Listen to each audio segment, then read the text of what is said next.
इंसान का दिमाग और शैतान का दिमाग, इसमें क्या फर्क है आप बता सकते हैं? मैं बताता हूं। इंसान का दिमाग कंट्रोल में रहता है और शैतान का दिमाग आउट ऑफ कंट्रोल।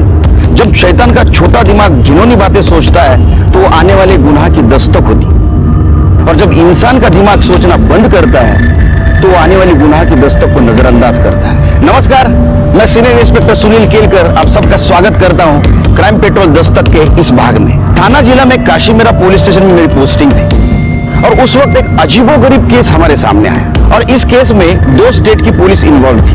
ऐसा केस आज तक हमारे पुलिस डिपार्टमेंट के सामने कभी नहीं आया था।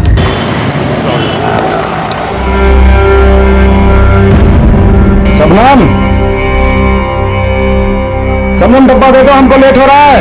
हाँ आई, आ गई ये लो। रात का खाना पका दो, आओगे? आधे घंटे के लिए आएंगे, चले हम। अच्छा सुनो, वो आज पैसे का इंतजाम हो जाएगा ना? हम जल्दी शादी कर लेंगे तो अच्छा रहेगा। पगली, पैसा का इंतजाम भी हो जाएगा, शादी कर लेंगे। अब जाए हम। ठीक है, ध्यान रखना अपना। सुनो, एक मिनट।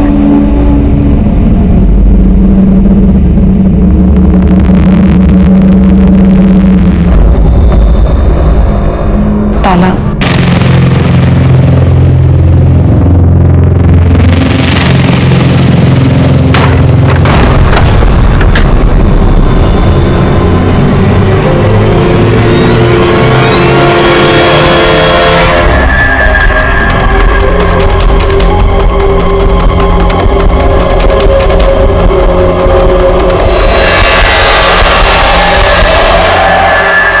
ठीक है, मैं फोन करता हूँ। सॉरी पाटिल साहब, मैं लेट हो गया, सॉरी। अरे क्या विनोद, एक तो फोन नहीं रखते हो, ऊपर से कितनी देर करते हो।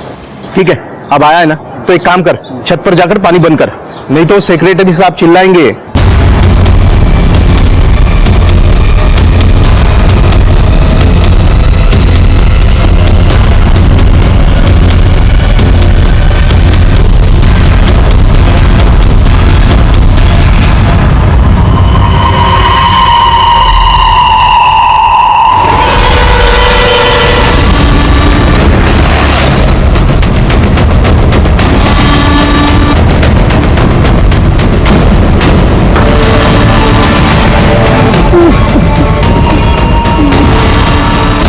आप लोग चलिए, चलो आगे हो, पीछे प्लीज, आगे हो, चलो आगे हो।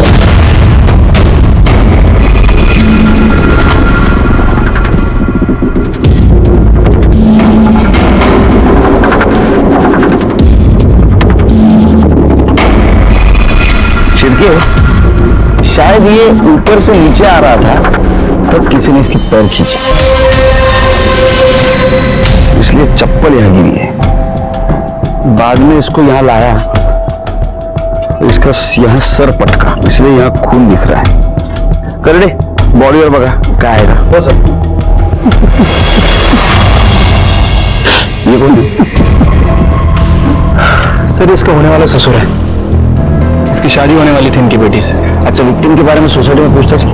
हाँ सर, मैंने दूसरे गार्ड्स, सुपरवाइजर और यहाँ रहने वाले काफी लोगों से पूछताछ की। सर सभी का यही कहना है कि ये काफी अच्छा लड़का था, मतलब कभी किसी का लफड़ा नहीं हुआ इसके साथ। मतलब विक्टिम बाहर के सोसाइटी का है। सीसीटीवी कैमरा है क्या?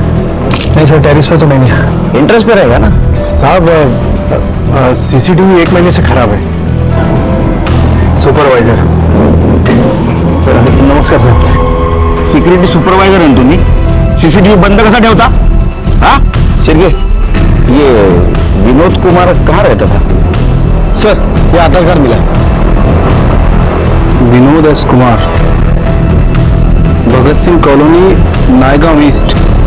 साहब ये नायगांव में रहता था और अभी कुछ दिनों से यहाँ मेरी बेटी के साथ भयंकर मिला था। आपको क्या लगता है किसने मारा होगा इसे? साहब मैं कैसे भूल सकता हूँ, मुझे नहीं पता सर, बहुत अच्छा लड़का था सर। शिर्के, बॉडी को पोस्टमार्टम के लिए भेज दो। पंचनामा हो जाने के बाद आप और आपकी बेटी आके बॉडी ले जाना, इनकी बेटी को इन्फॉर्म कर दो। ठीक है, लेकिन साहब उसको कैसे कवर कर सकते हैं? वो तो साहब विनोद रोज उसको ताला मार के जाता था।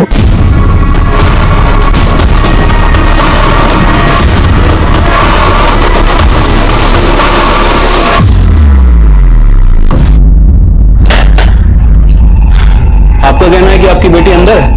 हाँ साहब। कोई है अंदर? कोई है? साहब अंदर ही है। कौन? पुलिस! आपके पति विनोद का खून हो गया है। नहीं हो सकता।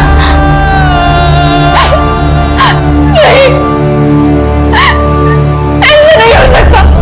देखिए, आप रोइए मत और हिम्मत से काम लीजिए।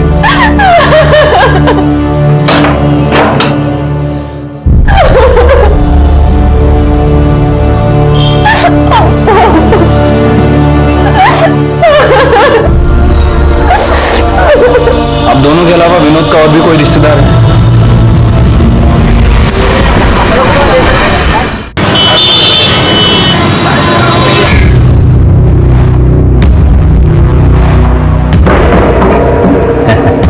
कैसी हो भाजी? सब ठीक है ना?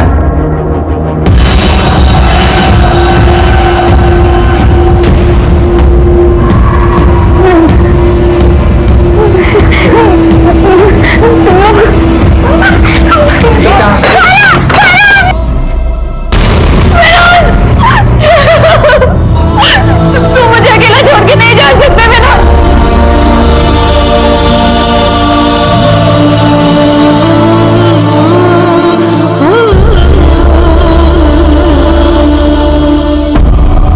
आपको क्या लगता है विनोद को किसने मारा होगा? क्या उसकी किसी के साथ दुश्मनी, झगड़ा? साहब, फरिश्ता आदमी था विनोद, उसकी किसी से दुश्मनी नहीं थी। अगर वो इतना अच्छा आदमी था तो दरवाजे को ताला मार के क्यों जाता था? मेरी मर्जी से जाता था साहब। क्यों?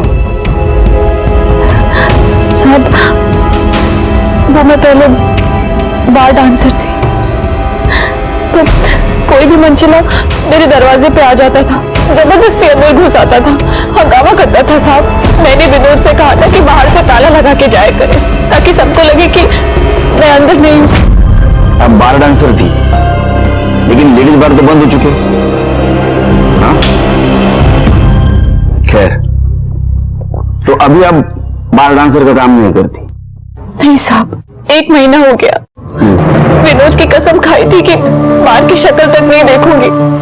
हम शादी करके एक साथ रहना चाहते थे, शांति से। शायद हमारी खुशी किसी से नहीं देखी गई।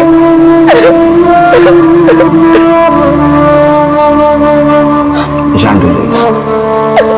देखिए कैसा है, आप बार डांसर थी, शायद ऐसा हो सकता है कि कोई आपको पसंद करने वाला और विनोद को नापसंद करने वाला हो सकता है, और उसने उसे शायद मार दिया होगा। किसी ऐसे इंसान को जानती है? इकबाल। कौन है ये? वो इसका काम देखता था, कौन से बार में कब भेजना है, किस टाइम भेजना है, ये सब। ठीक है, आप जाइए, कुछ होगा तो बताऊंगा मैं आपको। ठीक है। शिरके, ये शबनम कह रही थी विनोद दरवाजे को ताला मार के जाता था, तो विनोद के पॉकेट में तो चाबी मिलनी चाहिए। चाबी तो नहीं मिली। चाबी भाई कहाँ? इकबाल ले गया। इकबाल को उठाया, उसका कॉल रिकॉर्ड और मोबाइल लोकेशन भी निकाला। इकबाल, तो तू चाहता था शबनम डांस बार में नाचे, वो धंधा करे। शबनम ने माना नहीं, क्योंकि उसको विनोद के साथ शादी करनी थी, और तुझे तेरे और शबनम के बीच का कांटा लगा विनोद, इसलिए तूने उसको मारा। नहीं, खुदा कसम साहब, आपने विनोद को नहीं मारा। तो ये जो तेरा मोबाइल लोकेशन रिकॉर्ड है झूठा है। विनोद का जब मर्डर हुआ वहां तेरा मोबाइल ऑन था, क्या कर रहा था वहां? साहब, मैं उस पर नजर रख रहा था कि वो कब घर से बाहर जाए और मैं शबनम से बात करूं, लेकिन वो ताला मार के निकल गया साहब। फिर मैं साहब उसके पीछे पीछे गया, ये देखने के लिए कि वो काम किधर करता है। वो टेरेस पे गया पानी बंद करने के लिए, तो उसके पीछे गया और उसका मर्डर कर दिया। मेरा भरोसा करो साहब, बिल्डिंग के अंदर तो गया नहीं साहब। तूने क्या किया और क्या नहीं किया ये हम पता करेंगे। जा शिरके, अपने खबरियों को बोलना, इसके ऊपर नजर रखनी। और ये विनोद के जान पहचान वालों के बारे में जरा पूछताछ कर। शायद ऐसा हो सकता है कि पुरानी दुश्मन निकालने के लिए उसका मर्डर किया हो। ठीक है।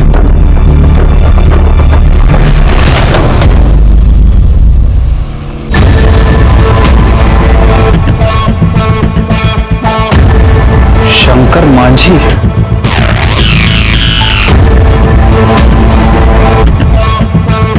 मुशारी रामनाथ चौक 3 स्थान, जिला मुजफ्फरपुर, बिहार। हो साहब, ये हमारे साथ ही रहता था और इसकी ना 2 गंदी आदतें थी।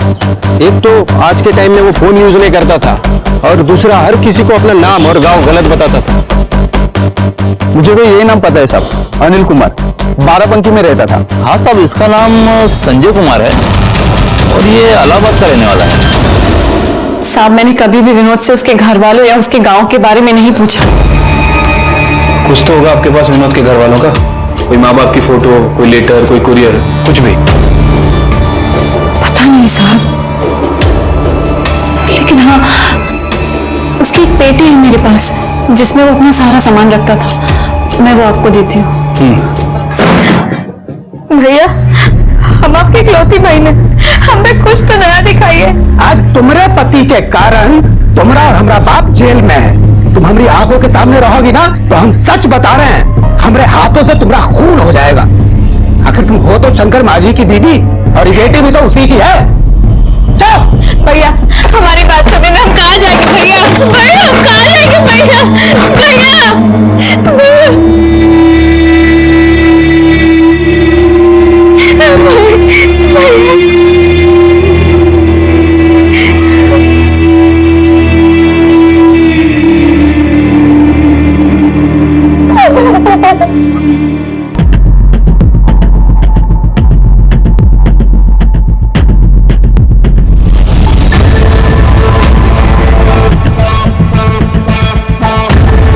शंकर मांझी,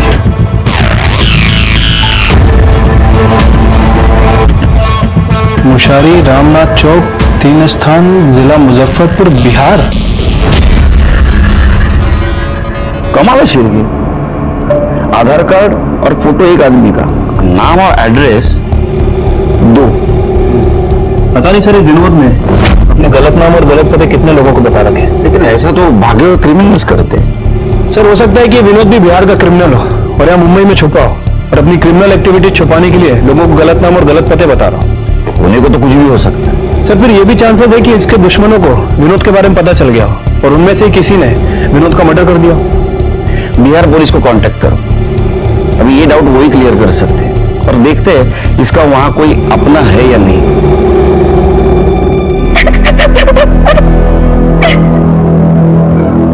मत रो बेटा, मत रो।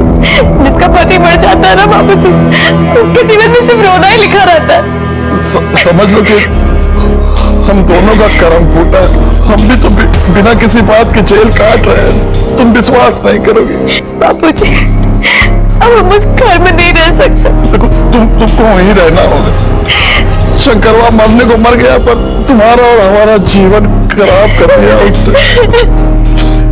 तुमको खुद अपनी लड़ाई लड़नी पड़ेगी बेटा। सर, वो बिहार पुलिस से मेरी बात हुई है। सर, वो विनोद कुमार, जिसका दूसरे आधार कार्ड पे नाम शंकर माझी था और एड्रेस बिहार का है। सर, 1 साल पहले बिहार में उसका मर्डर हो गया। क्या? हाँ सर, और बिहार पुलिस ने उसके ससुर को गिरफ्तार किया, वही सजा काट रहा है। शिरके, कमाल है। यानी 1 साल पहले जिस आदमी का बिहार में मर्डर हुआ, उसी आदमी का अभी मुंबई में मर्डर हुआ और उसके खूनी की हमें तलाश है। ये तो फिल्म की स्टोरी है, फिल्म बननी चाहिए इसके ऊपर। तो सर, मुझे लग रहा है कि ये रियल मर्डर और फेक मर्डर का कोई कनेक्शन है। हो भी सकता है, नहीं भी।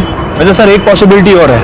हो सकता है कोई विनोद को बिहार में मारना चाहता हो और उसे पता चल गया हो कि ये विनोद मुंबई में जिंदा है, तो कोई बिहार से मुंबई आया, विनोद का मर्डर किया और उसके बाद वापस बिहार भाग गया।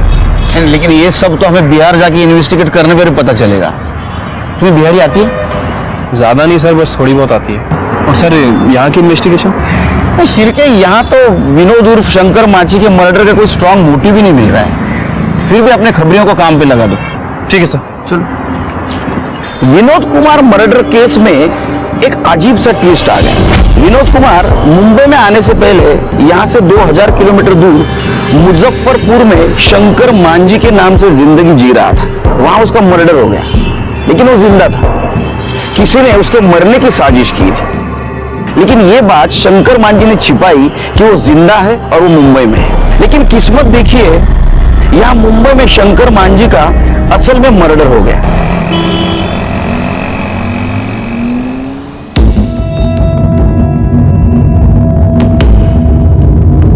बैठिए, आप ही का पुलिस स्टेशन है। अब कहाँ बैठे महाराज, आप लोग तो दिमागी फ्यूज कर दिए। अब आप लोग कह रहे हैं कि शंकर मांझी बंबई में विनोद कुमार बन के रह रहा है, अब साले का मर्डर हो गया। हाँ, ये हम नहीं मान सकते। अरे कैसे मान लेंगे?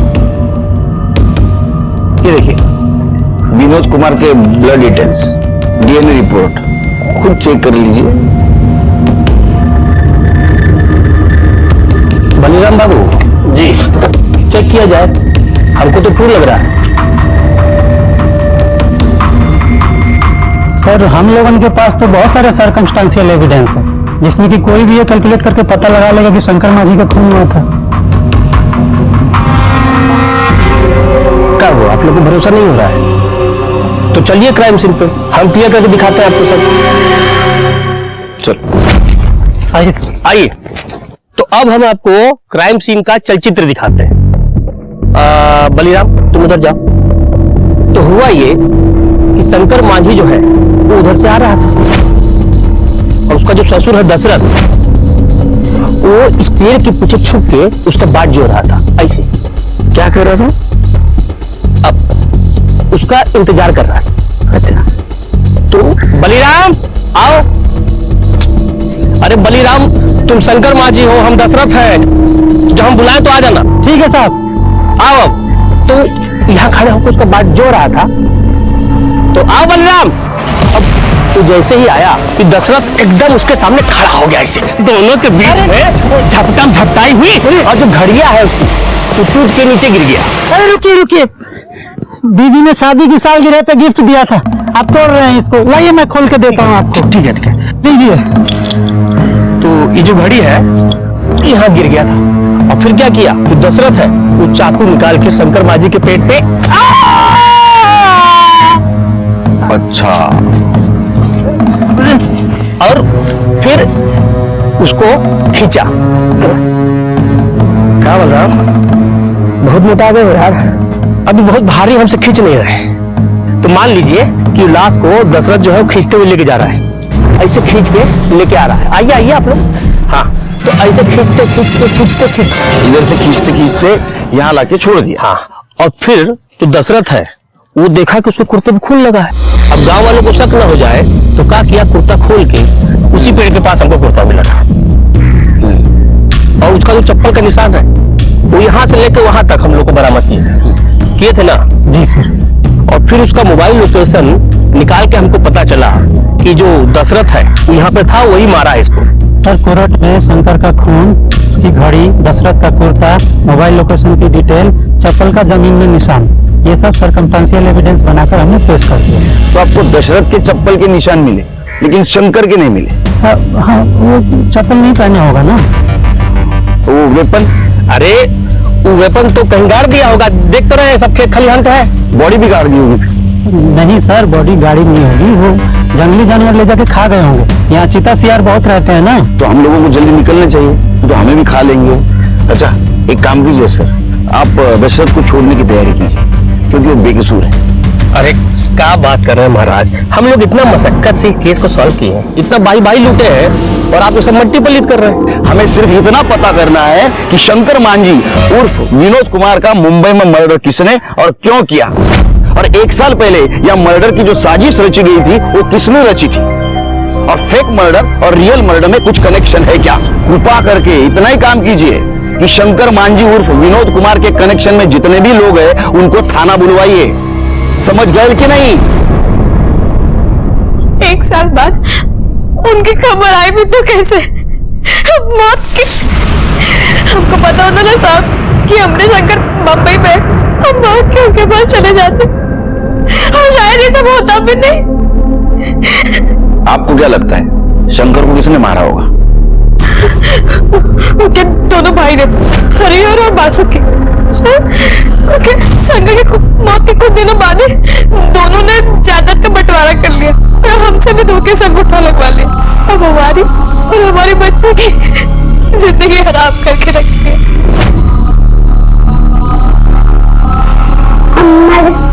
बाबूजी कब आएंगे? चलो निकलो, तेरा आदमी मर गया है। ये घर से निकलो और अपना बाप भाई का घर पे रहो। चलो, एक खूनी की बेटी को नहीं यहाँ रख नहीं सकते हम। चलो निकलो यहाँ से। नहीं नहीं, हम कहीं नहीं जाएंगे। ये घर हमारा है और ये घर की औलाद है, हम कहीं नहीं जाएंगे। देख रहे भैया, तनिको इसको मुंह पे शर्म है। तनिको ये जान रही है कि हमारा मर्द तो मर गया है, तो अपना जवानी का मजाक तो हम ही दोनों सुने लेगी, इसीलिए नहीं जा रही भैया। और कोई बात नहीं है। धरने वाली बना दिया हमें। जब उनका मन आता तब हमारे साथ जबरदस्ती करता। आपने बताया नहीं किसी को ये? बाप भाई के पास गए थे, कुछ नहीं हुआ। अब हम उस घर में नहीं रह सकते। तुमको वहीं रहना होगा। हम उनके पास नहीं रह सकते भैया। अरे तो हम क्या करें? हाँ, हम कोई आश्रम खोल के बैठे हैं यहाँ पर। पुलिस? थाने भी आए थे। ए भौजी, अगर पुलिस को कुछ बताई ना तो तुमको भी भेज देंगे सीधा शंकर भैया के पास स्वर्ग में, ठीक है ना? ये बात को ना अपने भेजा में घुसा लो, वरना तुम्हारी बेटी को ना कोठा में बेच देंगे। निकल। यही शंकर के सबसे बड़े दुश्मन थे। इन लोगों ने पहले उसको भड़काया, फिर उनका खून का योजना बनाया। हमने बापूजी को जेल भेजे और फिर उनको बंबई भेज दिए। और जब यहाँ पे मामला ठंडा हो गया तो शंकर को मार दिया।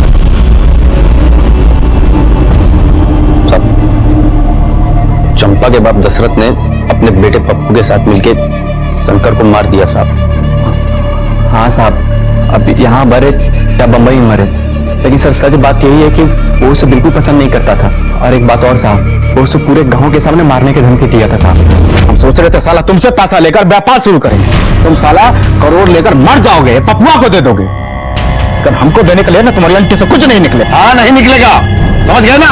अब जाओ यहाँ से। जा रहे हैं, और तुम्हारी बेटी और नाती को यहीं भेज देंगे। अब हमारी जिम्मेदारी नहीं है। तो हमारी जिम्मेदारी है, शादी कर दी है ना, सब हो गया बस। और यहाँ लाके छोड़ दोगे तो मार के काट के तुमको जंगल में फेंक देंगे आप।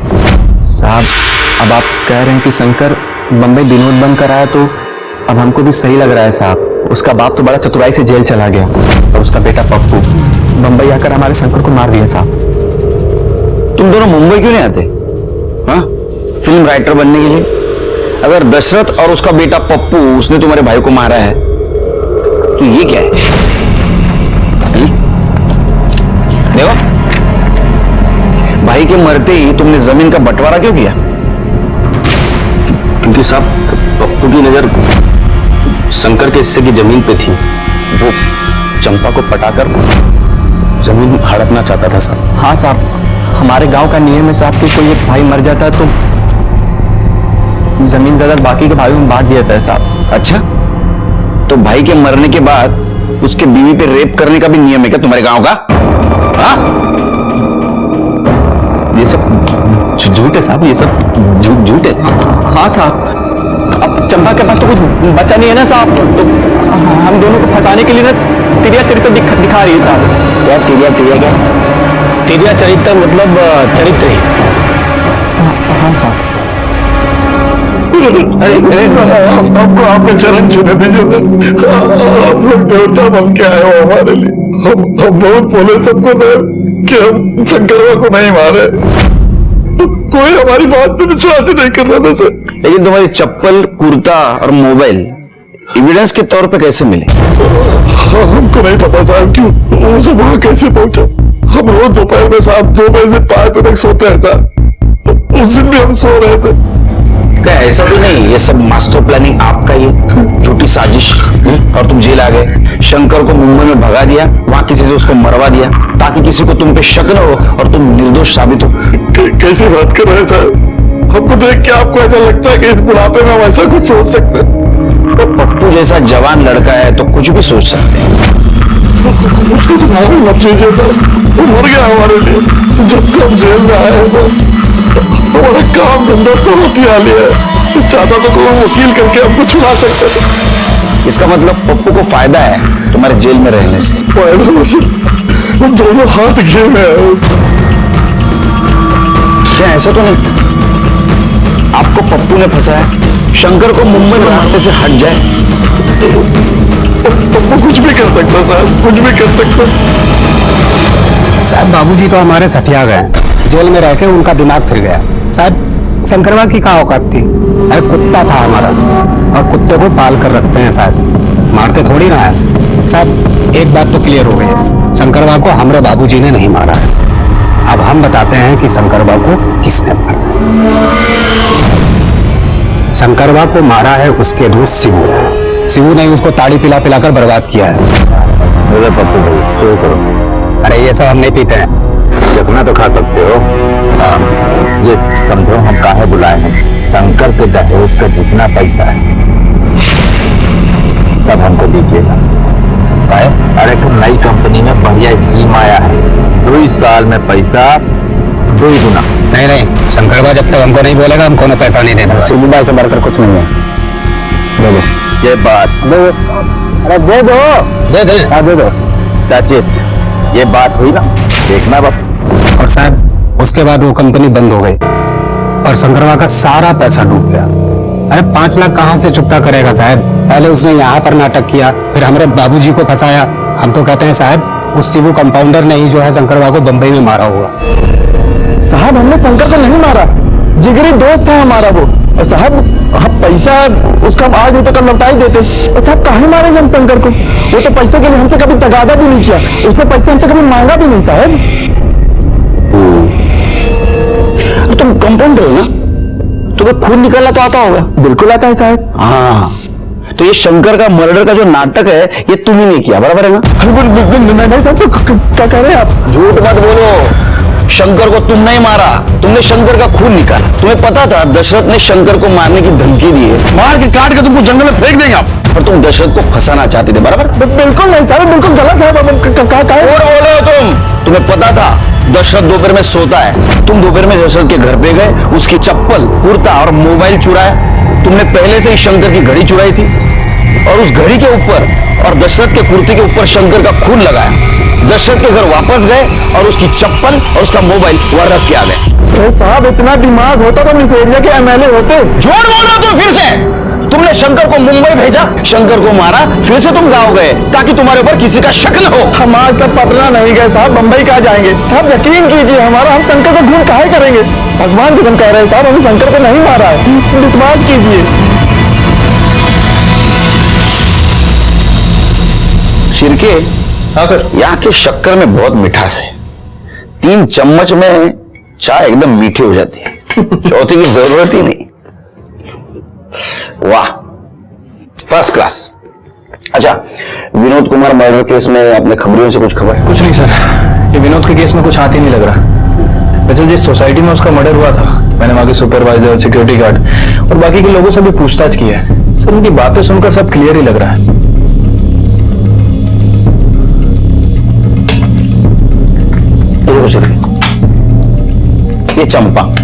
ये चंपा का बाप दशरथ, ये चंपा का भाई पप्पू, ये चंपा के देवर मतलब शंकर मांझी के भाई हरिहर बासुकी, और ये शंकर मांझी का अच्छा दोस्त शिवू।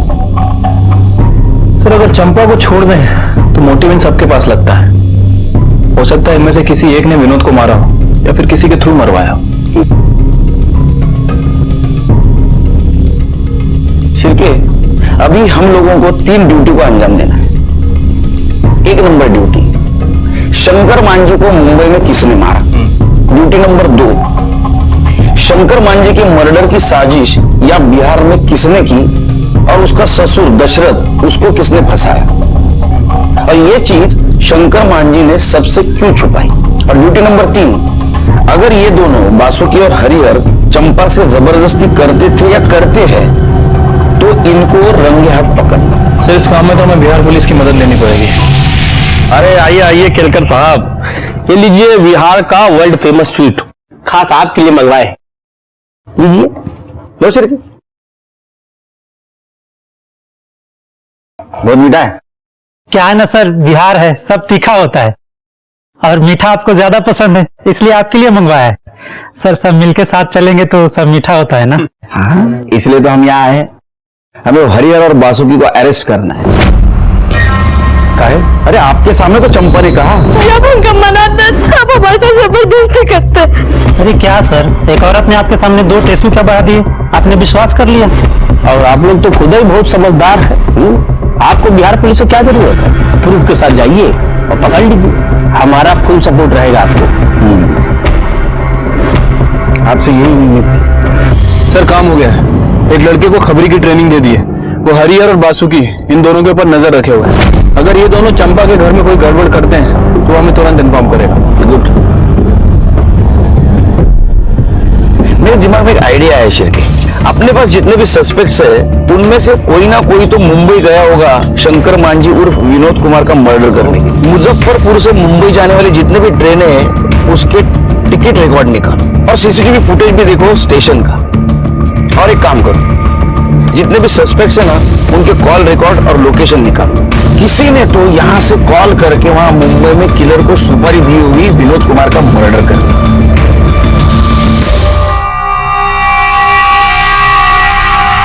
अरे सुलेमान भाई समझाओ ना इसको, क्या खाली पीली फोकट टाइम खोटा कर रही है।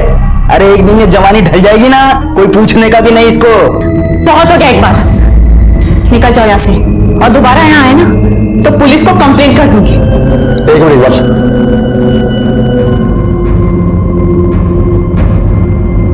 देखो बेटा, जो चला गया वो वापस तो नहीं आएगा। कब तक घर पे बैठी रहोगी और रोती रहोगी? मेरी मानो, काम पे लग जाओ, मन लगा रहेगा। नहीं बाबा, विनोद कभी नहीं चाहता था कि मैं बार में डांस करूं या ऐसा कोई खराब काम करूं। उसे कसम दी थी मैंने कि ये काम दोबारा कभी नहीं करूंगी। मैं झाड़ू कटका लगा लूंगी, भूखी मर जाऊंगी, लेकिन दोबारा उन बदनाम गलियों में कदम कभी नहीं रखूंगी। पेरेंट टीचर मीटिंग के लिए बिहार से आओ मुंबई। साहब हरिहर और बासुकी अभी भी चंपा के घर में घुसे हैं। कर तो दुल्हन उनका शिर के बिहार पुलिस को बुलाओ, तब तक दोनों भाइयों को मैं संभालता हूँ। चलो मम्मा को छोड़ो, हमको अंदर आने दो। मम्मा को छोड़ो, हमको अंदर आने दो।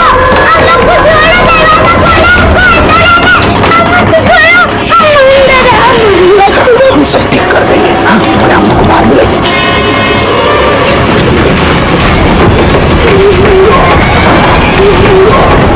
जाओ जाओ जाओ चलो। बहुत गर्मी चढ़ा है तेरे को।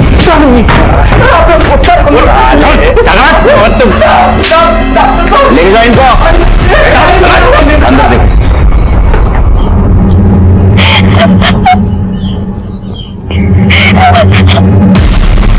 देखो नारी का शोषण करते हैं, नारी का शोषण करते हैं। रामायण नहीं पढ़े हो क्या? हाँ, भाभी मां समान होती है।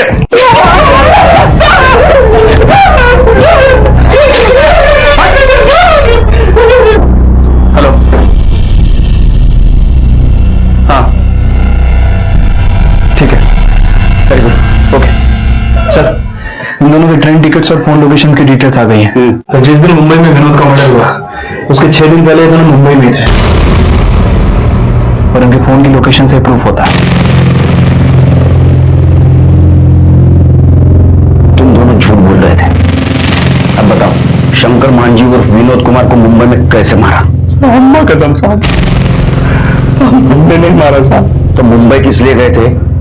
रानी की बात देखने? सच बताओ। ये जब तक सच नहीं बताते नहीं मारते हो इनको।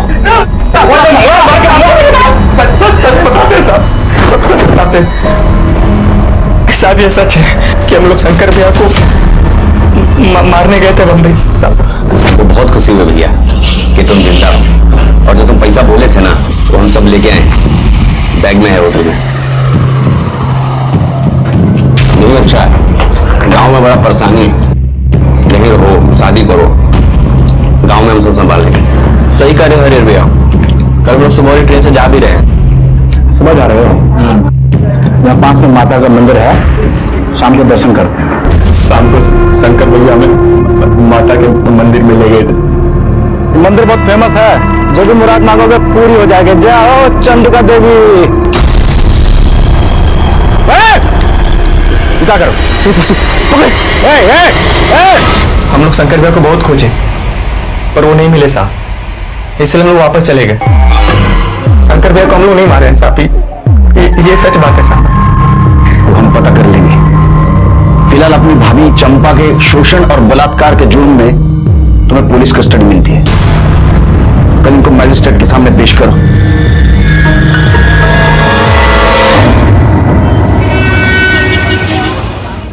ये भागलपुर रेलवे स्टेशन का सीसीटीवी फुटेज है।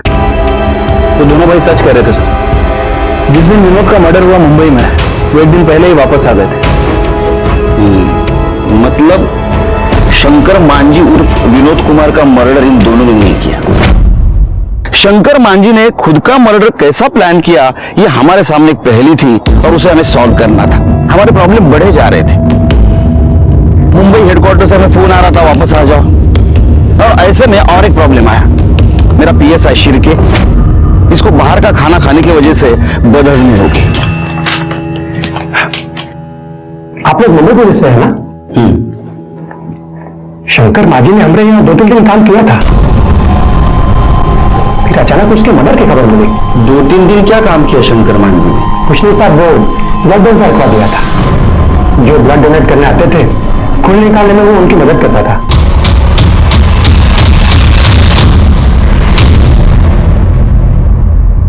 वो अपना सारा सामान इसी में रखा करते थे।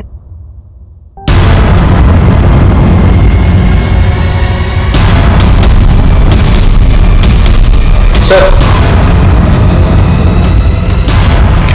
अरे ये तो ग्लोव्स है, सिरिंज। शिबू को बुलाओ। इसे पहचानते हो? ये शंकर मांझी के घर में मिला।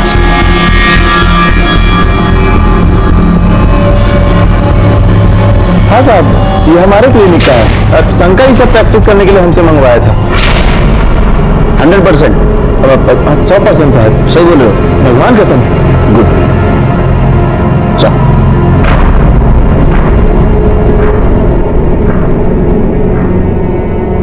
इन चीजों को शंकर ने अपना खुद का मर्डर प्लान करने के लिए यूज किया, अपने ससुर से बदला लेने के लिए और उनको फंसाने के लिए, क्योंकि ससुर ने उसको बिजनेस के लिए पैसे नहीं दिए थे। ये आप इतने कॉन्फिडेंस के साथ कैसे कह सकते हैं? शंकर ने एक क्लिनिक में 2-3 दिन काम किया था। वहां के डॉक्टर ने बताया वो वहां खून निकालना सीख गया था। उसने ये सारी चीजें शिबू से मंगवाई और सबसे पहले खुद का खून निकाला। शंकर को मालूम था कि उसका ससुर दशरथ रोज दोपहर को 2 से 5 के बीच में सोता है। वो वहां गया, उसने ससुर की चप्पल, कुर्ता और मोबाइल चुराया। फिर मर्डर ऐसे जगह प्लान किया जहां चप्पल के निशान मिट्टी में बने। फिर उसने अपनी खुद की घड़ी तोड़ी, घड़ी पर और ससुर के कुर्ते पर खुद का खून डाला और वो दोनों चीजें वहीं छोड़ के भाग गए। सबको ऐसा लगा कि पूरे गांव के सामने दशरथ ने शंकर को मारने की धमकी दी थी, मार के काट के तुमको जंगल में फेंक देंगे आप। तो शायद दशरथ ने शंकर को मारा और उसके बॉडी को जानवर खा गया। किलकर साहब, आपकी थ्योरी में लॉजिक है। ए बलिराम, स्लोट मार। तुमने हमें जो इज्जत दी उसके लिए धन्यवाद। ये केस तुम्हारा सॉल्व होगा, हमारा नहीं। क्या? ठीक है सर, खबरी का कॉल आया था, बोल रहा था कि शबनम ने फिर से डांस बार ज्वाइन कर लिया है। क्या? और सर वो प्रोस्टिट्यूशन भी करने लगी है।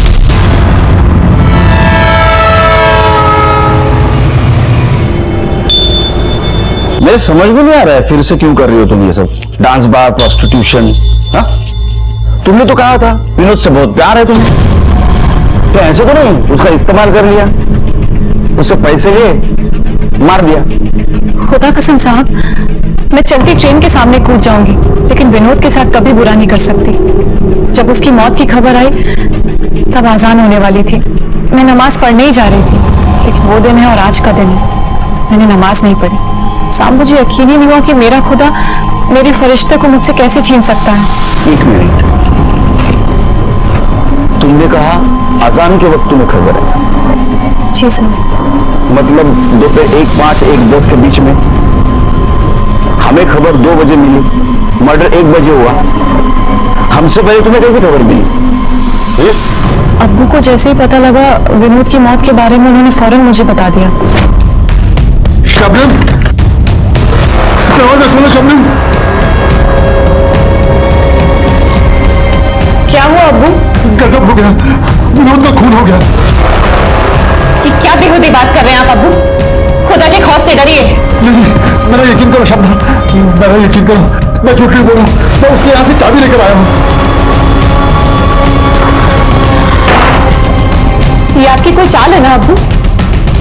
आप मुझे एक बार के हवाले करना चाहते हैं ना? निकल जाइए यहाँ से, जाइए। मुझे लगा कि वो कोई चाल चल रहे हैं। मैंने उन्हें कसम दी और दरवाजा बाहर से ताला लगाकर जाने के लिए कहा, ताकि अगर विनोद आए तो उसे किसी भी तरह का शक न हो। हाँ, इसलिए हमारी पुलिस टीम वहां गई तो हमें दरवाजा बंद मिला। तुमने हमें पहले क्यों नहीं बताया? तुम्हारे अब्बा से डर के विनोद बाहर से ताला लगाता था। शिरके, सुलेमान अहमद।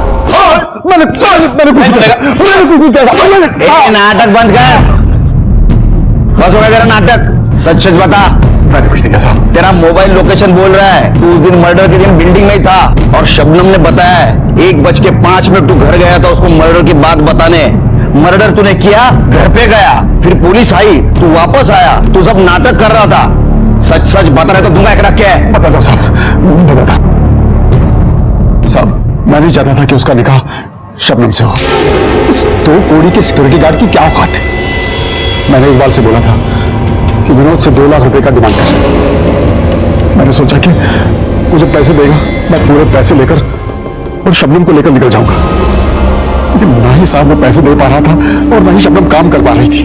और मैंने इकबाल से कहा कि मौका देखते ही वो शबनम से मिले और उसे लेकर गायब हो जाए। जब इकबाल उस पर नजर रखा था, मैं भी दूर से उस पर नजर रख रहा था, और जब इकबाल ने विनोद का पीछा करना छोड़ दिया तो मैं चुपके से सोसाइटी में घुस गया साहब।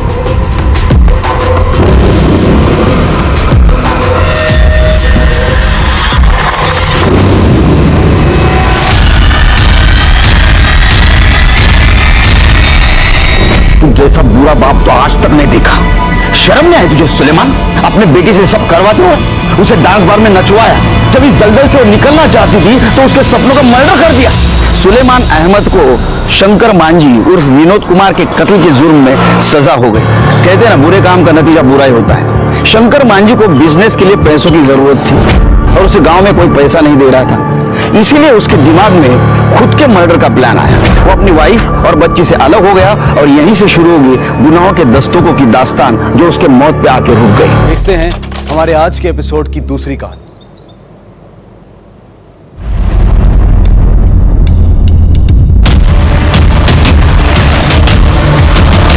सर मल्टीपल स्टैबिंग का केस है। जिस तरह के कपड़े पहने हैं लगता है कि कोई प्रोस्टिट्यूट है। हो सकता है अपने क्लाइंट के साथ झगड़ा हो गया और क्लाइंट कोई गुंडा मावाली हुआ जिसने उसे स्टैब कर दिया। लेकिन गायकवाड़, अगर ये प्रोस्टिट्यूट है तो दिन दहाड़े इस पब्लिक पार्क में? एक काम करो, पता करो आसपास कि ये इसका रेगुलर स्पॉट है और कोई इसे जानता है क्या, पूछो जरा। सर आप में से फोन किसने किया? सर मैंने किया था। सर बॉडी के पास ये पर्स मिला है, शायद इसी लड़की का है। क्या पर्स में? सर एक मोबाइल है, कुछ पैसे है और सर मेकअप का सामान है। आई कार्ड है क्या? देखो। नहीं सर, आइडेंटिफिकेशन के लिए कोई आधार कार्ड या पैन कार्ड नहीं है। ठीक है, काम करो, ये मोबाइल किसके नाम पर रजिस्टर्ड है देखो, और उसमें लास्ट कॉल देखो किसका है, उससे पूछताछ करो। सर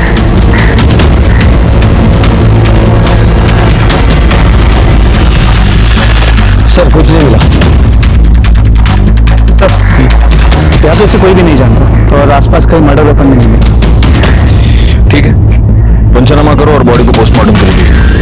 सर मुंबई शहर के एक पब्लिक पार्क में, जहां शाम के वक्त बहुत हलचल होती है, एक सजी धजी लड़की की डेड बॉडी मिलना अपने आप में एक दिल दहलाने वाली घटना है। इस घटना से दिमाग में कई सवाल उभरते हैं। कौन थी ये लड़की? क्या ये लड़की प्रोस्टिट्यूट थी? अगर ये प्रोस्टिट्यूट थी तो शाम ढलने से पहले ही ये एक्टिव क्यों थी? और अगर वो प्रोस्टिट्यूट नहीं थी तो इतना सज धज कर एक पब्लिक पार्क में वो किससे मिलने आई थी? इन सारे सवालों से हमारे कान खड़े हो गए थे। तो क्या उस लड़की को इन सवालों की दस्तक नहीं मिली होगी? जरूर मिली होगी, लेकिन उसने सुनकर भी उसे अनसुना कर दिया और उसका नतीजा हुआ एक जुर्म, एक खून। सर पार्क में जो लाश मिली थी उसकी पोस्टमार्टम रिपोर्ट। हाँ वो ठीक है, लेकिन तुम इतने हड़बड़ाए हुए क्यों हो? लो वड़ा पाव खाओ, लो। सर मुझसे वड़ा पाव नहीं खाया जाएगा। अरे सर आप रिपोर्ट पढ़िए। देखो, भगवान का प्रसाद और मुंबई का वड़ा पाव, उनको ना नहीं बोलते, पहले वड़ा पाव खाओ। सर मैं वो नहीं खा पाऊंगा। सर आप ये पोस्टमार्टम रिपोर्ट पढ़िए पहले। क्या हुआ गायकवाड़?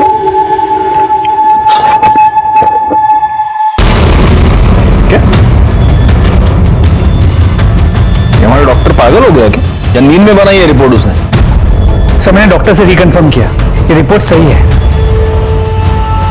मतलब हमें जिस लड़की की लाश उस पार्क में मिली वो लड़की नहीं, लड़का थी। मतलब लड़का था। जी सर। इसमें किसी होमोसेक्सुअल एक्टिविटी का तो कोई जिक्र नहीं है। तो फिर एक लड़का लड़की की तरह ड्रेसअप होकर सज धज कर पार्क में क्या कर रहा था? आज के जमाने में हम लड़के और लड़कियों को समान मानते हैं। हमारे आसपास हम कई सारी ऐसी लड़कियां देखते हैं जो लड़कों की तरह ड्रेसअप होती है, और इतना ही नहीं, वो लड़कों की तरह काम भी करती है। लेकिन आज के जमाने में भी एक लड़के का एक लड़की की तरह सज धज कर तैयार होना, पार्क में जाना और वहां उसका खून, इस केस को सॉल्व करने के लिए लड़की बनने वाले इस लड़के के जिंदगी के डिटेल्स का पता लगाना मेरे लिए बहुत जरूरी हो गया था।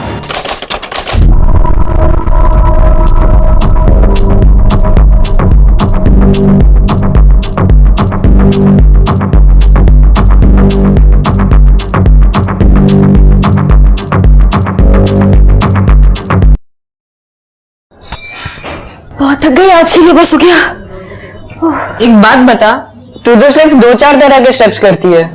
ध्रुव, मैं वही डांस करती हूँ जो माधुरी दीदी ने मुझे सिखाया है। तुझे पता है ना, माधुरी दीदी बार में डांस करती है तो कितने पैसे लुटाते हैं उन पर लोग। तुझे पता है ना ध्रुव, गुजरात से मुंबई वही मुझे लेकर आई है और उन्होंने ही मुझे चांस दिया है, चाहे वो लाइफ हो चाहे डांस। मैं वही करूंगी जो माधुरी दीदी मुझे कहेंगी, वही मेरी गुरु है। क्यों एंजल? पर ये स्टेप्स तो बहुत इजी है, ये तो मैं भी कर सकता हूँ। हाँ, बोलना आसान है लेकिन करना बहुत मुश्किल। करो तो जानू। करके दिखाओ। हाँ पक्का? हाँ।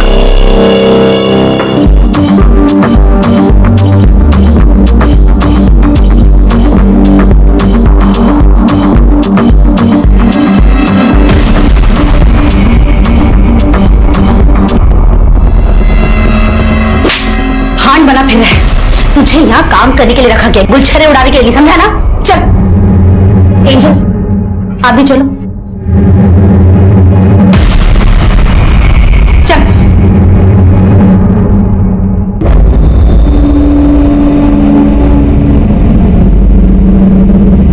देख क्या रहा है, जल्दी झाड़ू लगा। कभी काम नहीं किया क्या? इधर इधर इधर से आपका ठीक से आ जाओ। हाँ, चप्पल निकालो। अरे क्यों? एक मिनट रुको। हाँ आकर ठीक है। मेरा बच्चा, जाके कपड़े बदलो। क्या कर रहे थे ये? वो बाई नहीं आई ना, तो इसी ने कहा कि मैं काम कर देता हूँ। मैं तेरे को जानती नहीं दीदी, तुझे ना मुफ्त में रोटी तोड़ने की आदत हो गई। कम से कम ये तो सोचा कर कि बच्चा है, एक दिन बाई नहीं आई खुद कर लेगी तो घिस जाएगी क्या? बच्चा नहीं, बोझ है। माँ बाप तो मर गए, लेकिन बोझ हमारे ऊपर छोड़। बस कर, तू भी तो बोझ है। तू और तेरा निकम्मा पति करता क्या? सोच, अगर मैं नहीं होती ना तो क्या होता तुम दोनों का? आई बड़ी बोलने की। हाँ तो कम से कम एंजल का ध्यान तो रखती हूँ ना मैं। हाँ बिल्कुल रखती है, उसके लिए इतने पैसे भी तो लेती है ना। थोड़ी तो शर्म कर, हमारे सगे भाई का बेटा है, हमारी जिम्मेदारी है। आई बड़ी, एंजल का ध्यान रखती हूँ। आगे से सब नहीं करना। कुछ खाया? मैं मंगाती हूँ होटल से कुछ। उसने बोल दिया लगा झाड़ू लगाने।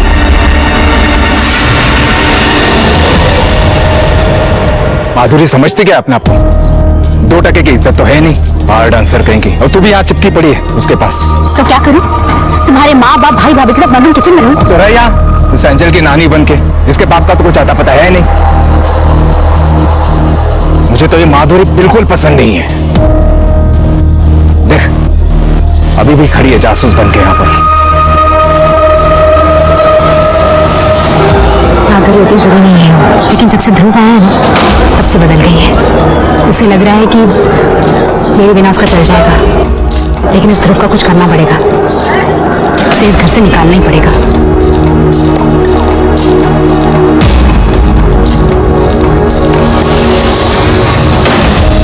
नाम लिया और आ गया, जल्दी मरेगा भी नहीं। अरे तू इस पीड़ा को यहाँ से निकालने के बजाय खुद निकलने का क्यों नहीं सोचती? जल्दी से जल्दी जितने हो सके नोट निकाल तेरी बहन से, अपना खुद का घर ले लेंगे।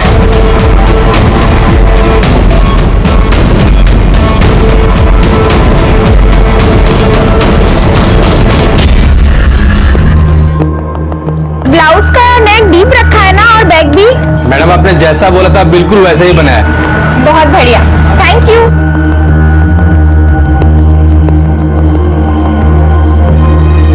अरे मैडम पीछे कहाँ बैठ रही है, आगे बैठिए, एसी की अच्छी हवा आएगी और व्यू भी अच्छा मिलेगा।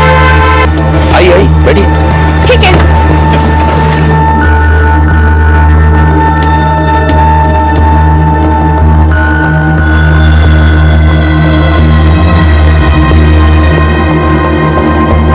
बोले भैया, ये क्या कर रहे हो? क्या कर रहे हैं? मैंने देखा आपने उसको जबरदस्ती टच किया।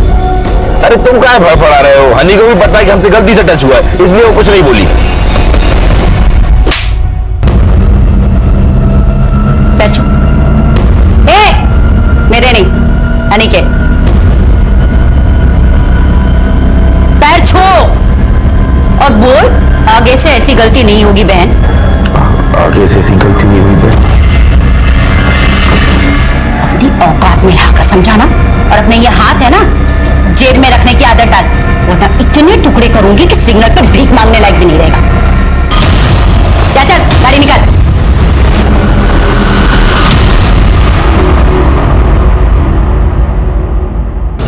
ये देखिए अरे मेरे को भी चाहिए। हाँ ये बोला लेते चलना है। अरे बोला भैया, कैसे हो? बढ़िया है। बढ़िया हो ना? कुछ खाए पिए? यार आपके ही मजे, फ्री में आके सीख लेते हो। सच में? अरे मजाक नहीं कर रहा। चलो अभी जाओ, मैडम आने वाली है। अरे भोला भैया चले जाएंगे यार। भोला भैया एक रिक्वेस्ट थी, हमें भी कभी डांस बार ले चलिए ना। एक बार लेके चलो, एक बार। हाँ प्लीज यार। अरे हाँ एक बार प्लीज यार। जाओ मैडम आ गई। जाओ।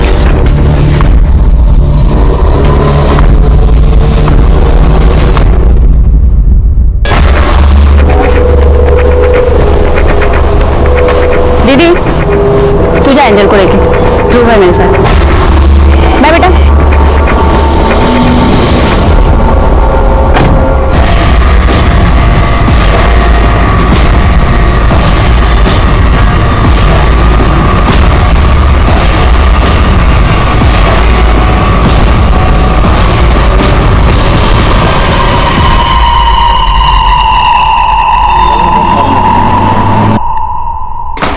हनी, हनी कहाँ है तू?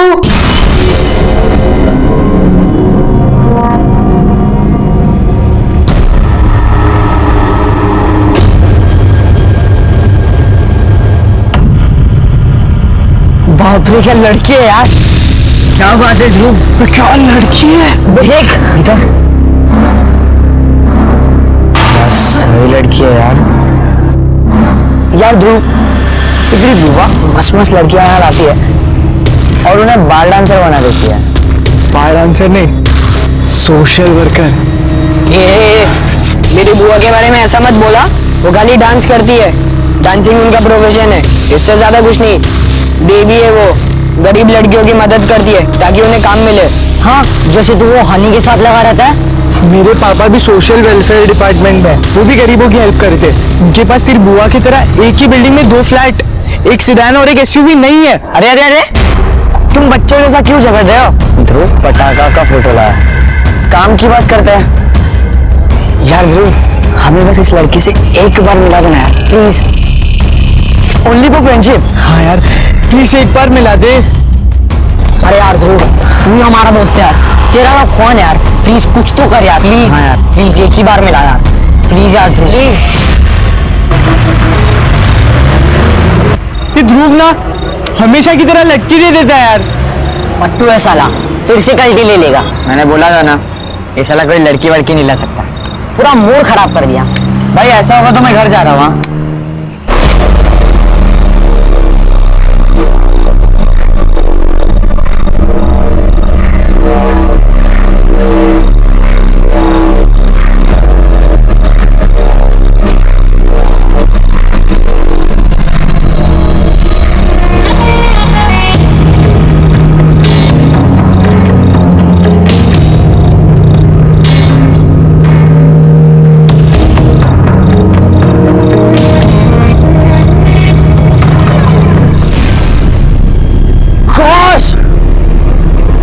ध्रुव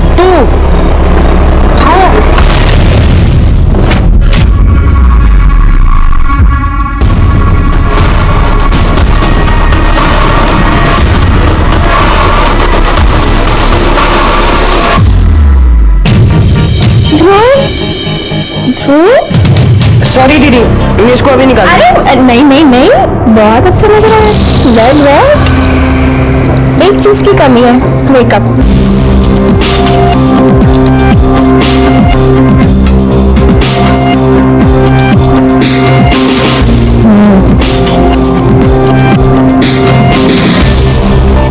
अरे वाह वाह वाह, अब लग रहा है ना तू ध्रुव से ध्रुवी।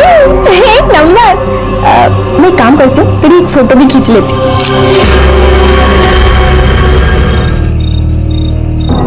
ध्रुव, मैं आज तुझसे वही सवाल पूछता हूँ जो मेरा बाप मुझे रोज पूछता है और परेशान करता है। क्या भाई, तू लाइफ में क्या करना चाहता है? मैं ना अपनी बुआ की तरह बनना चाहता हूँ, ताकि मेरे पास एक बड़ा सा घर हो, बहुत सारी गाड़ियाँ हो, बहुत पैसा हो और मैं दूसरों की मदद कर सकूँ। फिर ना भाई, लाइफ ने तेरे साथ बहुत बड़ा धोखा किया। अगर तू लड़की होता ना तो अपनी बुआ के जैसा बार डांसर होता और वो सुबह बैग भरकर पैसे घर पे लाता। और तो जो तेरी जहरीली बुआ है ना शिल्पा, उसकी सुननी भी नहीं पड़ती। और वो कमीना भूला तेरा ड्राइवर होता। ये सब ना ये अभी भी कर सकता है। कैसे? जिंदगी में कई बार ऐसा होता है कि हमें कोई बहकाता है और हम बड़ी आसानी से बहक जाते हैं। हमारी सोचने की क्षमता कम हो जाती है और हम ये समझ नहीं पाते कि हम सीढ़ी चढ़ रहे हैं या सूली। ध्रुव के साथ भी कुछ ऐसा ही हुआ। उसकी आगे बढ़ने की ललक और अपनी बुआ माधुरी की तरह अमीर बनने की चाहत ने उसे बार डांसर बनने पर उकसाया और नतीजा हुआ। सर पार्क में जो लड़की के ड्रेस में लड़के की बॉडी मिली थी, उसकी इंफॉर्मेशन हमने सभी पुलिस स्टेशन में भेजी थी, लेकिन कहीं भी उसकी कोई मिसिंग कंप्लेंट दर्ज नहीं है। सर, उस लड़के के कॉल डिटेल्स रिकॉर्ड। मौत के ठीक 2 घंटे पहले उसकी लास्ट बातचीत इस नंबर पे हुई थी और इसी नंबर से उसे कई बार मिस कॉल भी आए थे। सर, एक काम करो गायकवाड़, ये जो नंबर है इसकी डिटेल्स निकालो और पता करो ये कौन है। सर,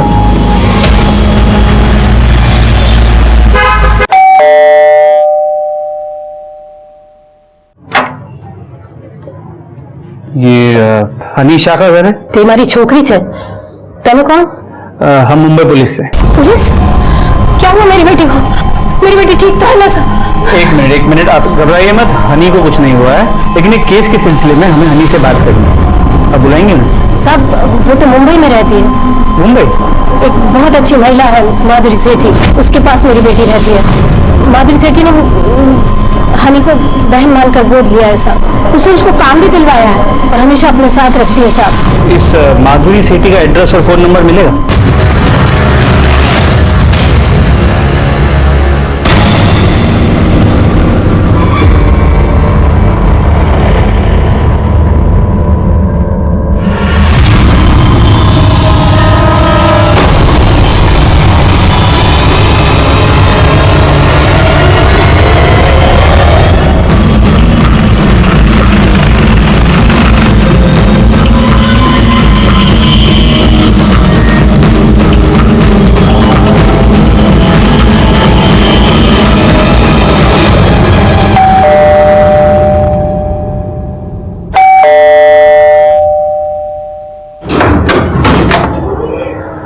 माधुरी सेठी,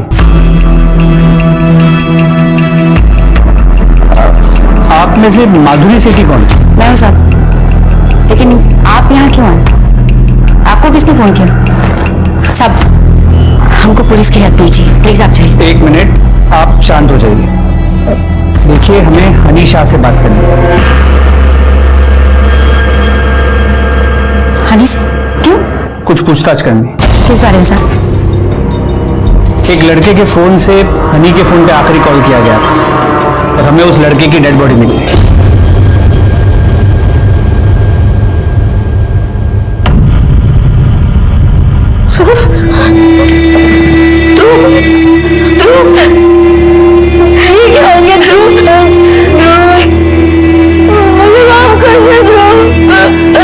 मैं किसी को नहीं समझ रही थी और अपनी जान गवा बैठी थी।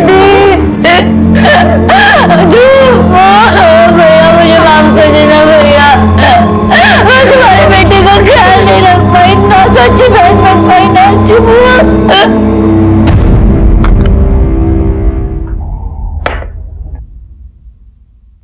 आप जब रो रही थी तो मैंने सुना आप कह रही थी कि हम तुझे गुनहगार समझ रहे थे। किस बात के लिए गुनहगार समझ रही थी आप ध्रुव को?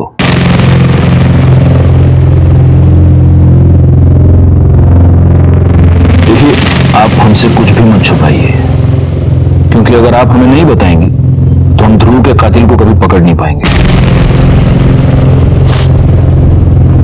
बताऊंगी साहब, सब कुछ सच सच बताऊंगी।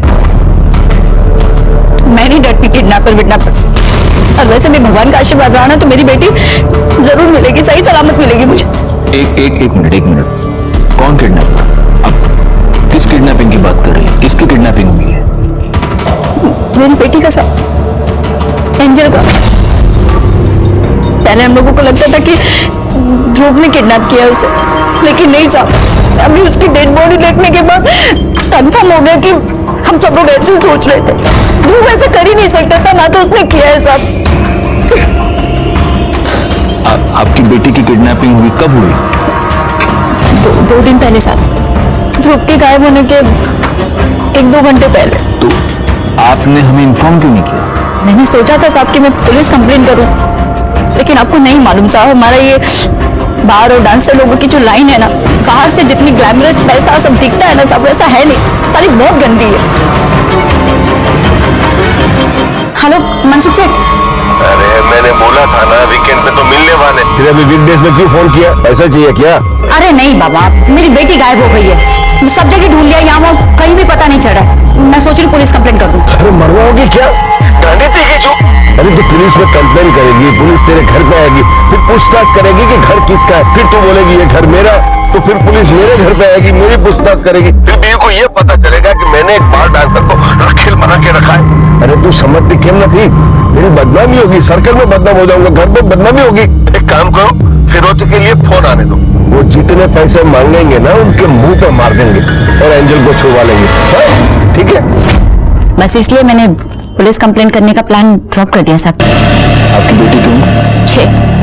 6 साल की है साहब, और उसे दमा की बीमारी है साहब। ये तो बहुत सीरियस है।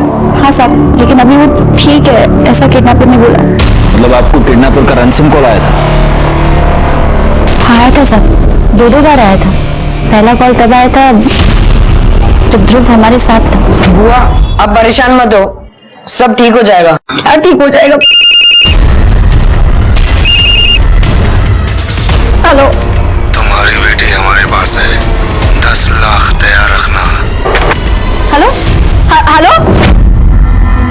और दूसरा कॉल? दूसरा कॉल ध्रुव के गायब होने के बाद आया था सर।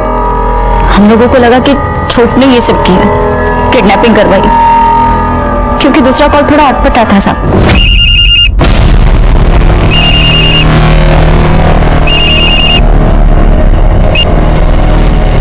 हेलो, माधुरी से भी अपनी बेबी को लेकर परेशान मत होना, बस हमें ज्यादा नहीं 10 लाख चाहिए। कब तक अरेंज कर सकती हो? तुम कौन बोल रहे हो? इस क्वेश्चन से तुम्हें तुम्हारी बेटी तो नहीं मिलने वाली। नहीं, वो अभी 2 घंटे पहले किसी और का भी फोन आया था दूसरे नंबर से, वो भी 10 लाख की डिमांड कर रहा था, इसलिए। वो फर्जी था, कोई तुम्हें उल्लू बना रहा है। एंजल है ना तुम्हारी बेटी का नाम?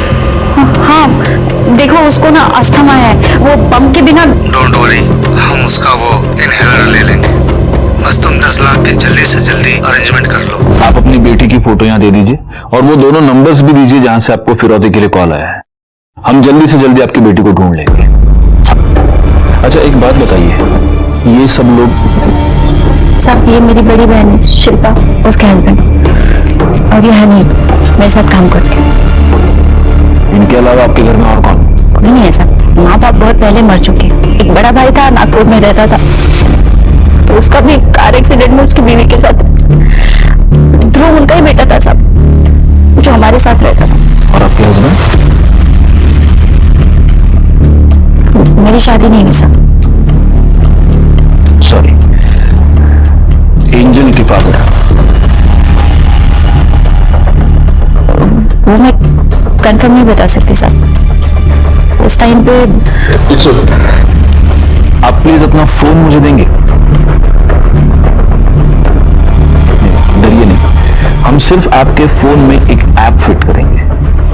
आपको किडनैपर का जब भी फोन आएगा हमें तुरंत पता चल जाएगा। प्लीज। हेलो, तुम्हारी बेटी हमारे पास है। 10 लाख तैयार रखना, कब कहाँ देने हैं बता देंगे। हेलो, माधुरी सेठी, अपनी बेबी को लेकर परेशान मत होना, वो हमारे पास है। बस हमें ज्यादा नहीं, 10 लाख चाहिए। कब तक अरेंज कर सकती हो? तुम कौन बोल रहे हो? इस क्वेश्चन से तुम्हें तुम्हारी बेटी तो नहीं मिलने वाली।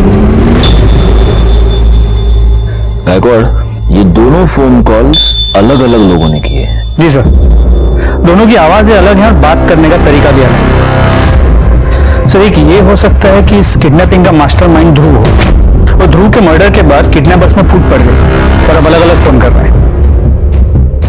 ये भी हो सकता है कि जिसने इस एंजल को किडनैप किया है उसी ने ध्रुव का मर्डर भी किया है। ध्रुव को रख के कोई फायदा नहीं था इसलिए ध्रुव को मार दिया, और अब एंजल को रख के फिरौती की रकम वसूल करना चाहता है। मतलब अगर हमें एंजल का किडनैपर मिल गया तो हो सकता है ध्रुव का कातिल भी मिल गया।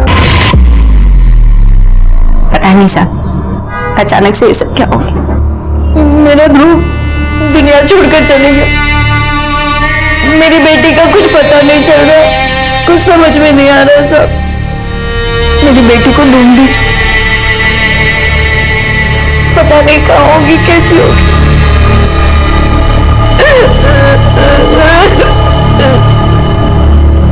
बेटा एक मिनट, तुम तीनों ध्रुव के दोस्त हो? हाँ अंकल। अच्छा, मुझे ध्रुव के बारे में तुमसे कुछ पूछना है। अंकल आप कौन हो? बेटा मैं पुलिस से। अच्छा, ये ध्रुव की किसी के साथ कोई दुश्मनी, उसे कौन मार सकता है, कुछ जानते हो? नहीं अंकल। ध्रुव लड़कियों वाले कपड़े क्यों पहनता था? अंकल उसे डांस का बहुत शौक था, फिर वो जब अपनी बुआ के यहाँ रहने आया तो यहाँ डांस की रेगुलर प्रैक्टिस होती थी। लेकिन डांस का लड़की बनने से और ये लड़कियों के कपड़े पहनने से क्या कनेक्शन है? अंकल उसे लगा वो अपनी बुआ की तरह बार डांसर बन के बहुत पैसे कमा सकता है।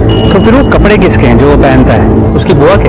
नहीं सर, वो उसके घर में रहती है ना, हनी, उसके थे। ध्रुव ने जो ड्रेस पहनी थी वो ड्रेस तुम्हारी थी? हाँ सर। ध्रुव को ये लड़कियों वाली ड्रेस पहनाना, ये पूरा आइडिया तुम्हारा था? नहीं सर, एक दिन जब मैं अपने घर पर थी और नहा रही थी तो ध्रुव घर पर आया था और सर खुद ही उसने ये ड्रेस ट्राई कर ली थी। ध्रुव, सॉरी दीदी, मैं इसको अभी निकाल। अरे नहीं नहीं नहीं, बहुत अच्छा लग रहा है। तुम्हें क्या लगता है हनी, ध्रुव को किसने मारा होगा?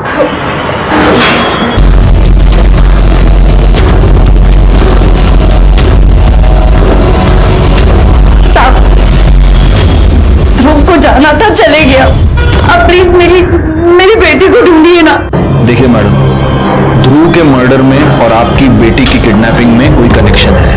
अगर ध्रुव का मर्डरर पकड़ा जाएगा तो आपकी बेटी भी मिल जाएगी। सर आप मेरी बात समझ क्यों नहीं रहे? मेरी एंजल के बिना मेरा एक दिन कैसे बीता उसे मैं जानती हूँ। आपको मर्डर की पड़ी, किडनैपर को पकड़िए ना सर। लेकिन मुझे पहले अपनी बेटी की आवाज सुननी। मैं कैसे मान लूं कि मेरी बेटी तुम्हारे पास है? 2 पैसों का इंतजाम कर। लेकिन वो हेलो हेलो हेलो,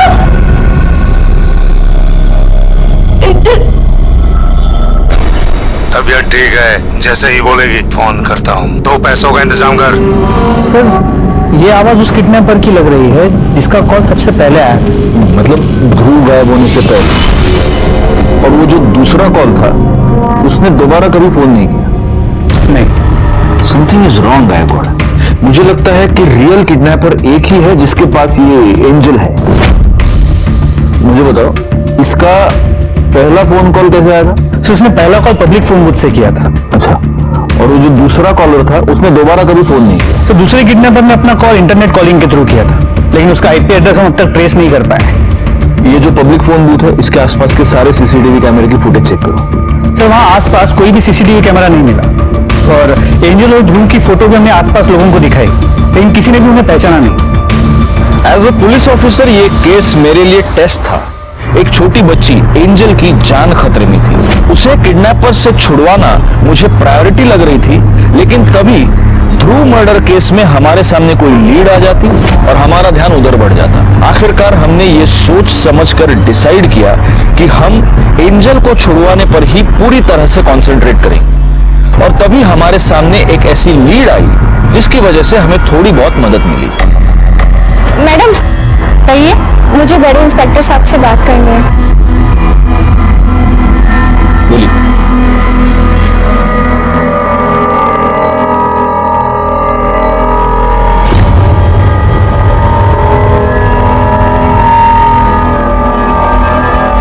हनी, क्या बात है? सर जब लास्ट टाइम आप मुझसे मिले थे तो मुझे कुछ बात बतानी थी आपको, लेकिन मैं कुछ बताती तब तक माधुरी दीदी वहां आ गई थी। सर ध्रुव को शक था कि एंजल की किडनैपिंग ओम जी ने की है। क्या बात है ध्रुव? हनी दीदी, आपने नोटिस किया जब ओम फूफा जी घर से बाहर गए थे उसी बीच में किडनैपर्स का फोन आया? हाँ, मुझे लगता है ओम फूफा जी ने किडनैप करवाया एंजल को। फिर ध्रुव ने क्या किया? सर फिर ध्रुव ने डिसाइड किया कि वो ओम का पीछा करेगा, लेकिन सर मुझे बहुत डर था कि कहीं ध्रुव को कुछ हो ना जाए, इसलिए सर मैंने ध्रुव को लड़की बनाया ताकि ध्रुव पर कोई शक ना करे। शिल्पा, मैं जरा नीचे जाकर आता हूँ। हेलो ध्रुव, ओम जी निकल चुके, तुम भी निकलो। लेकिन ये बात तुमने माधुरी को क्यों नहीं बताई? सर हमें पहले सिर्फ ओम जी पर शक था, हम पहले इस बात को कंफर्म करना चाहते थे, लेकिन ध्रुव की मौत के बाद यकीन हो गया कि ओम जी ही गलत है, क्योंकि ध्रुव ही लड़की बनकर उसका पीछा करने गया था। मतलब ये हो सकता है कि ध्रुव का मर्डर ओम ने किया? हो सकता है सर, क्योंकि सर ध्रुव के मर्डर के बाद मैं माधुरी दीदी से बात करने गई थी। किधर जा रही थी? मैं जा रही हूँ माधुरी दीदी को तुम्हारा सब सच बताने के लिए। तो सबको सच्चाई बताएंगे, रुक।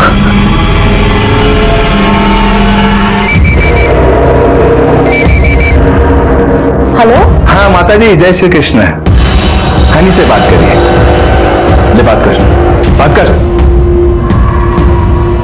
हेलो। हाँ डिग्री, हाँ तू ठीक तो है ना? हेलो।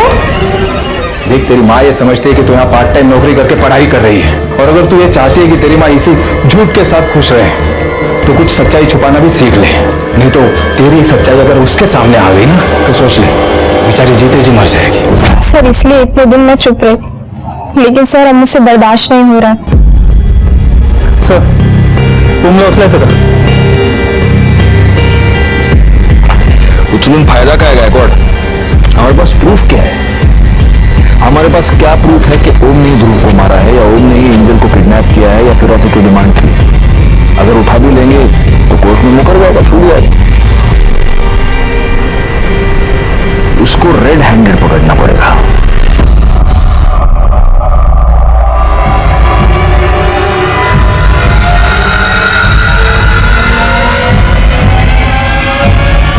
शिल्पा, मैं जरा आता हूँ, थोड़ा काम है।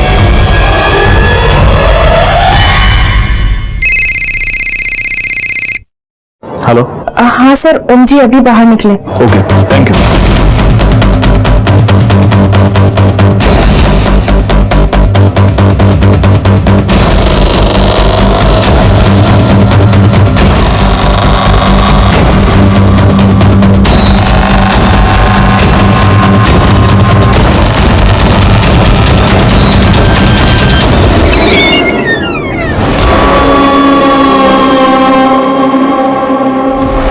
घंटे होश में रह ले।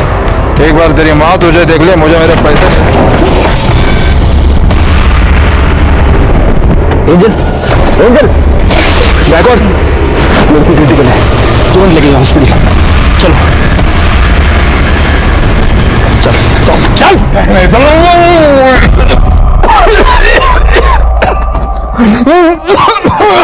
पानी नीचे सर, पानी नीचे सर। एक छोटी सी बच्ची के जान के साथ खिलवाड़ किया तूने। सिर के बख्ता का एक खाला तोड़ना फिर जा।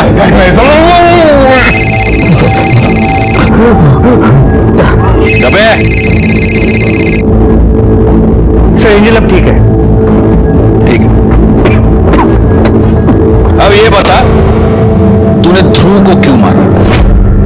मैंने मारा सब, बिना मारे से। ध्रुव को ये पता चल गया था कि तूने एंजल को किडनैप किया है और इसीलिए तूने उसका मर्डर किया। वो मेरे पीछे आया जरूर था, पर उससे पहले मुझे पता चल गया था।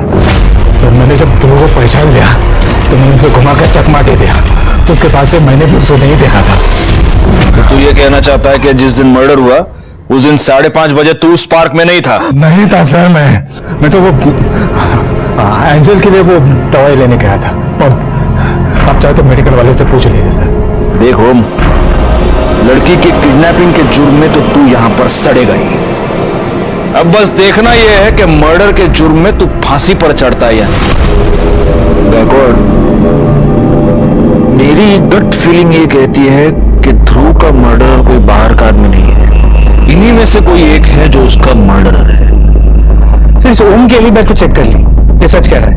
ये मेडिकल शॉप में दवाई की पंप ले रहा था। बचे माधुरी, उसकी बहन शिल्पा, हनी, ड्राइवर भोला और ध्रुव के 3 दोस्त मुदित, आरव और जिमी।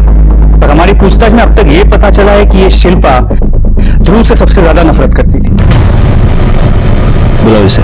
ध्रुव के आने से आप बहुत ही इनसिक्योर हो गई थी।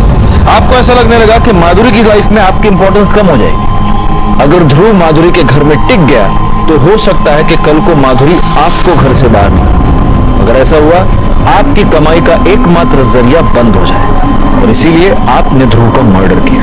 नहीं साहब, मैंने ध्रुव को नहीं मारा। आप चाहिए तो किसी से भी पूछ लीजिए। जब ध्रुव की मौत हुई मैं माधुरी के घर पर थी। साहब, मुझे नहीं पता शिल्पा उस दिन घर पे थी या नहीं, क्योंकि मैं घर पे नहीं थी। कहाँ गई थी आप? साहब, वो मैं उन लोगों से मिलने गई थी जिनके साथ मेरे पहले संबंध थे। मेरा मतलब है एंजल के पैदा होने से पहले।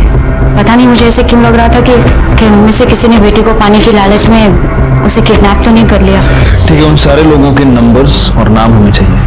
जी। वैसे आप गई कैसे थी? गाड़ी से? हाँ सर। अपने ड्राइवर को बुलाइए जरा। सर, भोला तो उस दिन से आया ही नहीं। मैं गाड़ी खुद चला कर गई थी और तब से उसका फोन भी बंद है। कहाँ रहता, कहाँ है भोला? भोला, भोला नाम है ना तुम्हारा? जी। भोला, शक्ल तो बड़ी कमीनी है तुम्हारी। एक बात बता बोलो, ध्रुव की वजह से तुम्हारी माधुरी मैडम ने एक बार तुमको डांट दिया। सिर्फ डांटा नहीं, तुमको थप्पड़ मारा और तुम्हारे मन में इस बात की खुन्नस बैठ गई और इसीलिए तुमने ध्रुव का मर्डर कर दिया। नहीं साहब, कसम खाकर बोल रहे हैं साहब, ऐसा नहीं किया हमने साहब। अच्छा, तो जब ध्रुव का मर्डर हुआ तब तुम कहाँ थे? वो क्या है ना साहब, बिल्डिंग से हमें एक लौंडिया निकलती हुई नजर आई। साले लौंडिया? मतलब महिला निकलती हुई नजर आई हमें। हम थोड़ा लट्टू हो गए उसके ऊपर, गाड़ी के पास ही खड़े हुए थे, उसके पीछे निकल पड़े।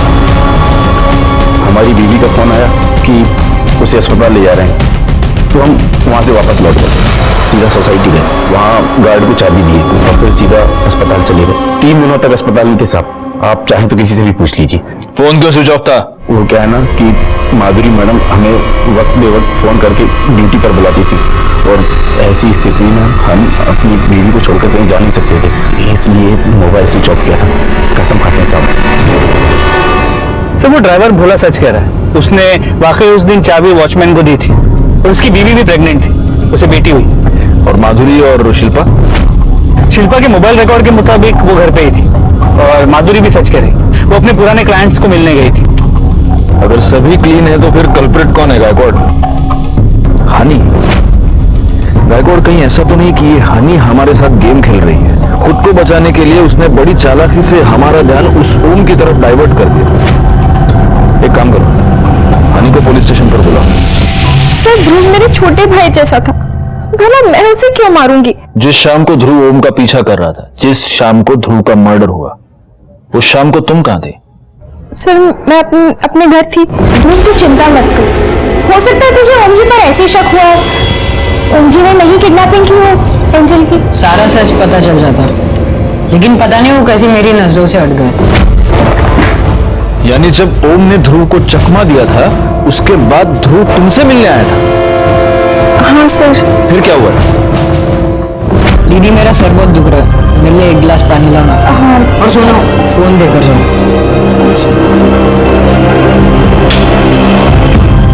क्या तुम्हें वो नंबर याद है जिस नंबर पर ध्रुव ने तुम्हारे फोन से कॉल किया था? नहीं सर। कितने बजे हुआ था ये सब? सर लगभग यही कोई 4:45 बजे। 4:45 मतलब ध्रुव के मर्डर से आधे घंटे पहले। एक काम करो गायकवाड़, इसके कॉल डिटेल्स निकालो और देखो कि मर्डर वाले दिन 4:45 बजे के आसपास इसके फोन से किसको कॉल किया है। सर। हाँ शोभा, नहीं आज लेट हो जाएगा, लेकिन खाना मैं घर पर आकर ही खाऊंगा। अरे बाहर कभी कुछ खाता हूँ क्या मैं? हाँ चलो रखो सर। हाँ सर हनी के कॉल रिकॉर्ड्स, इसके मुताबिक ध्रुव ने हनी के फोन से जो कॉल किया वो अपने दोस्त आरव को किया। सर इसके अलावा एक और इंटरेस्टिंग बात पता चली है, ये आरव, मुदित और जिमी, इन तीनों के फोन सोसाइटी में ही 5 बजे स्विच ऑफ हुए थे। एक साथ? जी सर। इन तीनों के फोन 5 बजे एक साथ स्विच ऑफ हो गए और 5:30 बजे ध्रुव का मर्डर हो गया। गायकवाड़, इन तीनों को उठा कर लाओ।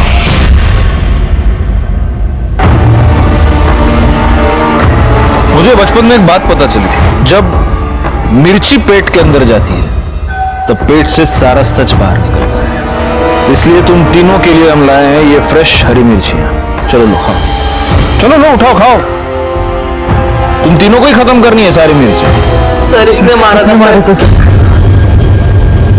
नहीं सर, सिर्फ मैंने नहीं मारा है, ये दोनों भी मेरे साथ थे सर। हम तीनों का प्लान था सर। ये हो गया फिल इन द ब्लैंक्स। अब डिटेल में पूरी कहानी। चलो सर हमारा प्लान ध्रुव को मारने का नहीं था सर, हमें तो बस एंजल को किडनैप करना था, और इस बारे में हमने ध्रुव से भी बात की थी। ध्रुव तो वो सेक्स चेंज ऑपरेशन क्यों नहीं करवाना था? I mean, उससे ना तेरे सारे प्रॉब्लम सॉल्व हो जाएंगे यार। फिर तू तेरी बुआ की तरह बाल डांसर बन सकता है, तू नाच पाएगा और तेरे पास बहुत सारे पैसे आ जाएंगे। फिर हम भी तेरा जो भी बिजनेस होगा वो तेरा मैनेज कर लेंगे। वो सब तो ठीक है, लेकिन सेक्स चेंज ऑपरेशन बहुत एक्सपेंसिव है। अरे यार लेकिन वो इतने पैसे कैसे लाएगा? बुआ से मांग ले, उनके पास तो फ्लैट है। बुआ पहले से ही मेरे लिए बहुत कुछ करती है, उनसे मांगना ठीक नहीं होगा। ठीक है, हम एक काम करते हैं, वो जो तेरी छोटी बहन है ना जो घर में रहती है, एंजल, उसका किडनैप कर लेते हैं। बट आई स्वेयर सर, हमने एंजल का किडनैप नहीं किया सर। एंजल का किडनैप करके ना किसी ने तो हमारी हेल्प की है। जिसने किडनैप किया उसे करने दे, लेकिन हम ऐसा क्लेम करेंगे कि एंजल का किडनैप हमने किया, फिर कॉल करके पैसे ले लेंगे। बुआ वैसे भी परेशान रहती है, हम ऐसा नहीं कर सकते। उस दिन 4 बजे हमें ध्रुव सोसाइटी में मिला। ध्रुव, हम तुझे ही अभी कॉल करने वाले थे। क्यों? अरे हमने तेरे लिए ना एक मैनेजर की अरेंजमेंट किया है, जो तो लड़काओं की भी तुझे बार डांसर बना सकता है। बस एक काम कर, 6 बजे ना वो रामनगर वाला गार्डन है ना, वहां आ जा। फिर हम तीनों ने मिलकर एक प्लान बनाया कि हम ध्रुव को डराएंगे। मैं 15 मिनट में निकल रहा हूँ गार्डन के लिए। हाँ हाँ आ जा।